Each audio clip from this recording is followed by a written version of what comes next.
Good morning to you. The #1 ranked team in the mountains all season long, the Pulaski County Maroons, on the field last night in the Class 5A state championship game. The Maroons taking on Bowling Green. Pulaski in its third straight Class 5A state title game and going for back-to-back titles. Wait for it.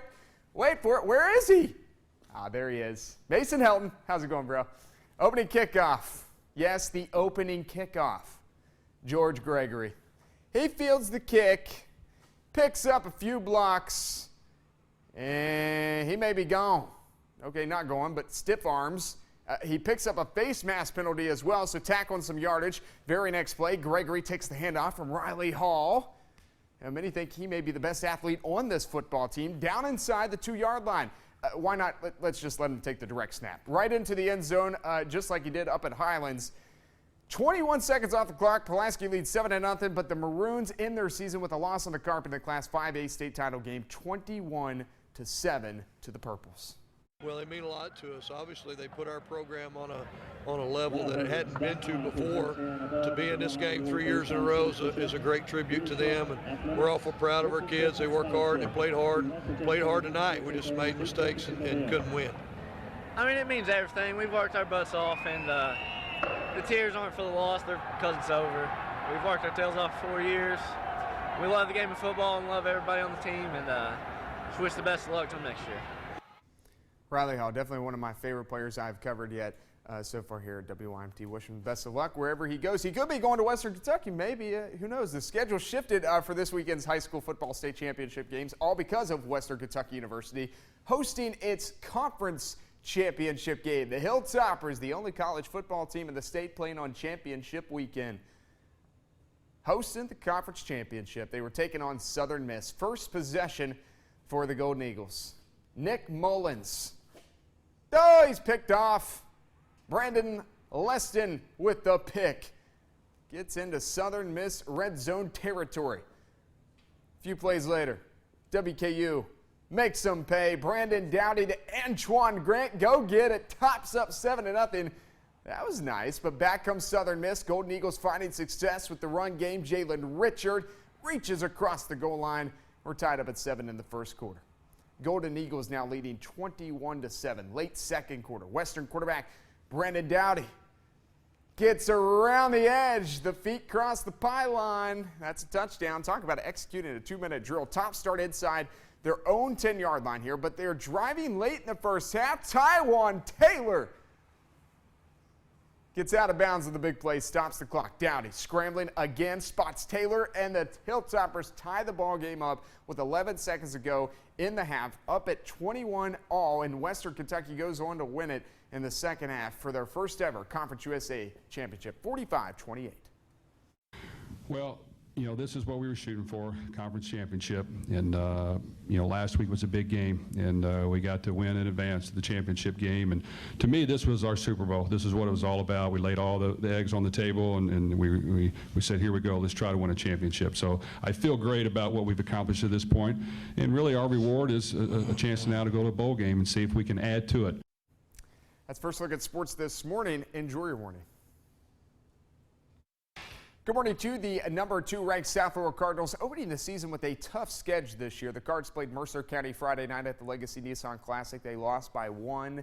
And then last night, they played this guy, Carson Williams, headed to Northern Kentucky next year. Owen County in the building. Skylar Griffith, different team, same salute. First quarter, Cards on the break. Trevor Grubb, sick pass. Caleb Taylor, easy buckets. South Laurel up 7-3. Taylor was eating often down low. In the post, Braden Miller, he feeds them, and Taylor eats them. Lead up to 6, and then Griffith splashing it from downtown. 3 of his 13. All Cards until this happens. Go get it, Carson Williams. Off the miss. Gives Taylor the stare down there. Second quarter, Ryan Anders. Wait a minute before we go to Ryan Anders. I forgot. Carson Williams one more time. Kid's got some nice skill set, right? Very nice skill set. Goes lefty. All right, now we got Ryan Anders in the second quarter. He comes up with the steal, gives it to Miller, who gives it back to Anders. Nice. Later in the half, Williams again. This time kicks it out to Chad McDonald. Old McDonald had a 3 ball. And County's up by 3 at the break. Fourth quarter, Cards on the break. Taylor, he just forced a stop, isn't he? He goes for 27 points, but South Laurel loses for the second straight night. 76-74 in double overtime.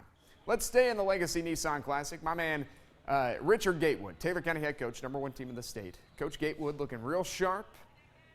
And then Shannon Hoskins, I don't know. Perry Central head coach. I told you I'd get you. First quarter, James Blair to Austin Hill. That's a corner pocket triple. Perry up a point. Later, it's not stopping. Turner. Matt Turner to Noah Back. Baby got all back of these right there. 2 of 13 points.